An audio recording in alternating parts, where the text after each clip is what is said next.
we spent several hours with Tubman, President Tubman, at least 2 hours with Kenyatta, President Kenyatta, and at least an hour and a half with Haile Selassie in their castles.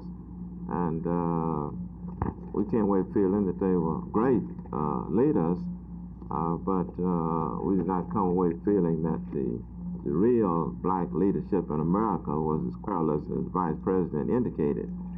And I still think that the people he was talking about are the people that, the leaders that he has made, and not leaders that Negroes themselves have developed.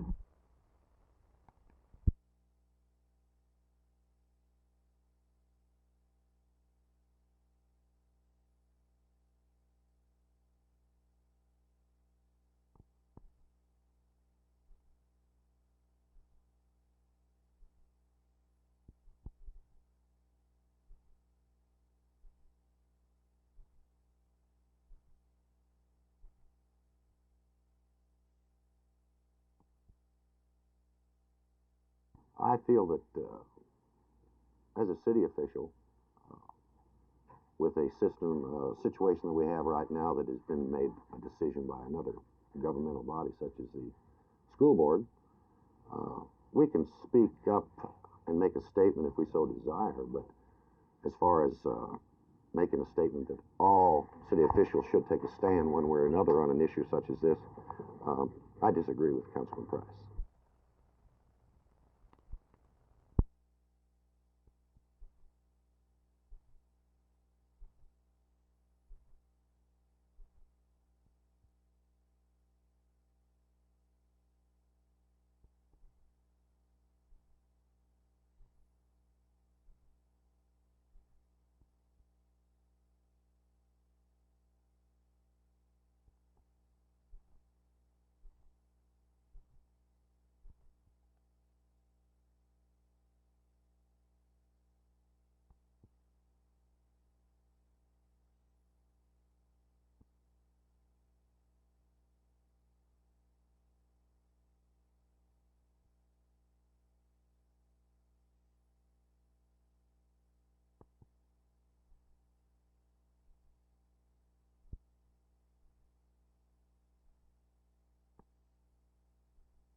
The Highland Park Independent School District encompasses not only the city of Highland Park, but also the city of University Park and a small portion of Dallas.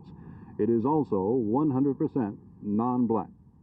Recently at Marshall in Harrison County, East Texas, U.S. District Judge William W. Justice of Tyler ruled that school districts predominantly black in that county must be consolidated with those predominantly white school districts for the purposes of desegregation. Now, that's not to say that Highland Park, which is all white, must be consolidated with any other school district around it under that order.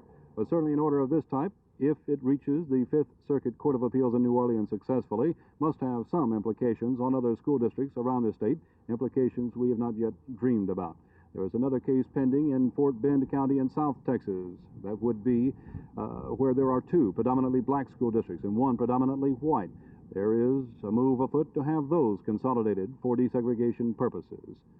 We talked to Garland Independent School District Attorney Earl Luna today about the implications of Judge Justice's rulings as it might apply to the Dallas Independent School District and others of Dallas County. In that case, the court handed down a decision telling the Texas Education Agency to take a look at districts within the state and determine what districts by each year had more than 66% minority group students in them.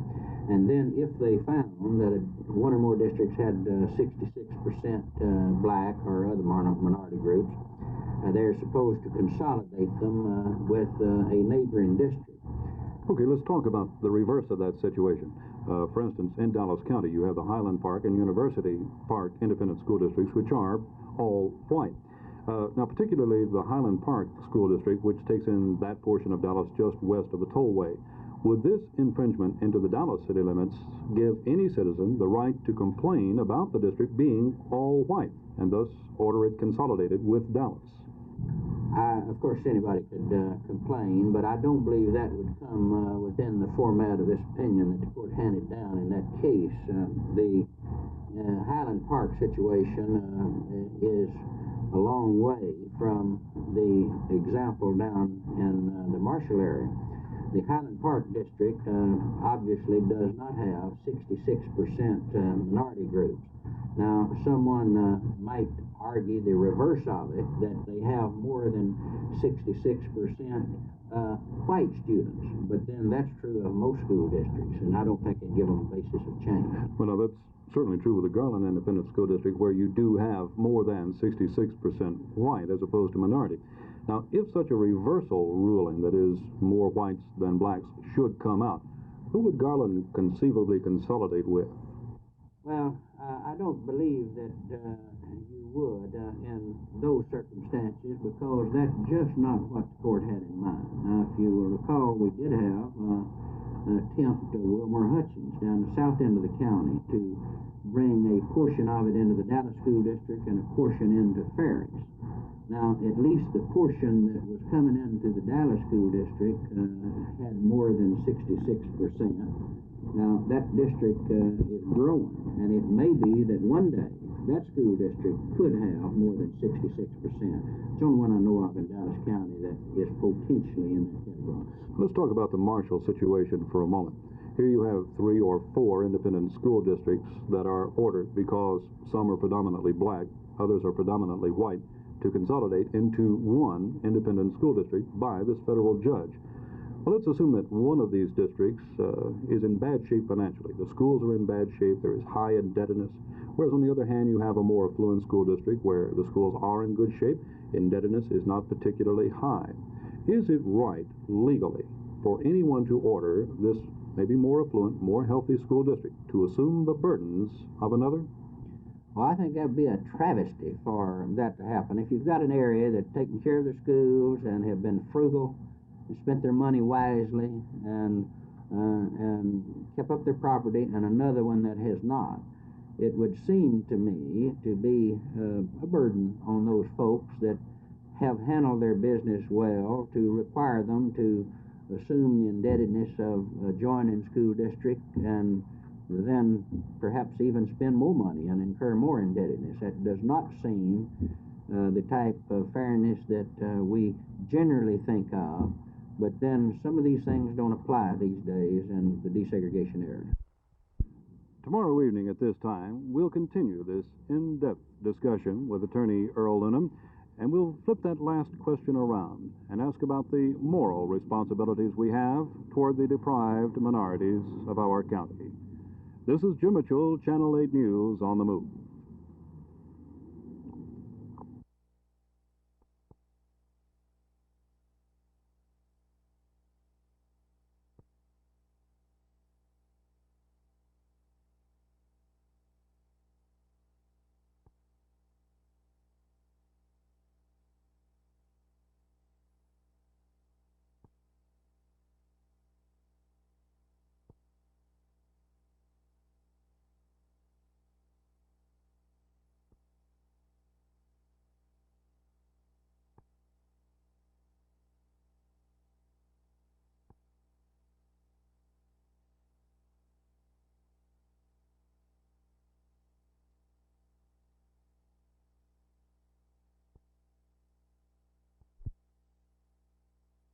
Would you say that the contract itself was one that you feel very satisfied with? Yes, I'm quite satisfied with the contract that I completed today. And My agent, Norm Young, is satisfied also, and Gil Brandt was satisfied.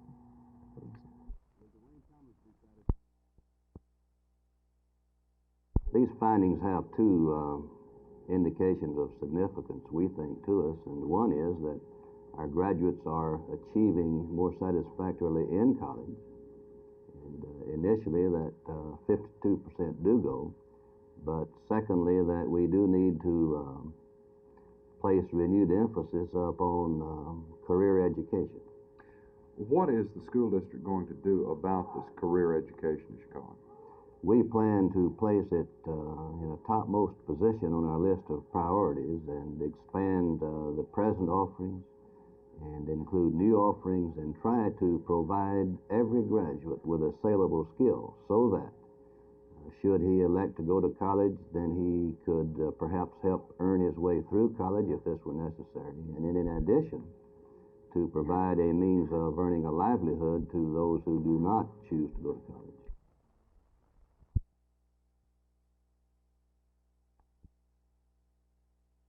ALPA is so concerned with airline safety that it's charged that the regional airport, which isn't even built yet, is already unsafe. At a safety forum this afternoon, pilots heard forecasts of airplane weights up to twice what they are now. In contrast, ALPA says runways at the regional airport are being built barely within present weight limits. Airport officials maintain it'll be easier and cheaper to resurface the runways when the heavier airplanes arrive. But Bill Alford, chairman of today's forum and a pilot for Braniff Airlines, disagrees. Our policy that pavement should be built correctly to begin with. We really feel that it's going to be economically a burden on the community to design a flexible, so-called flexible system in phases or stages instead of a complete runway system from the very beginning and do it right the first time.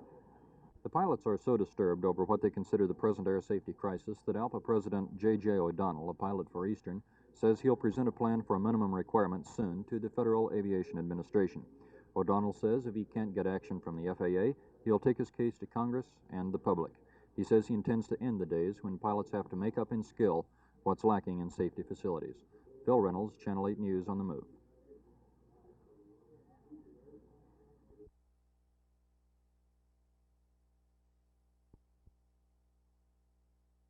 Well, the position of the court's going to be that we'll handle any case that is filed in this court that's a legitimate complaint.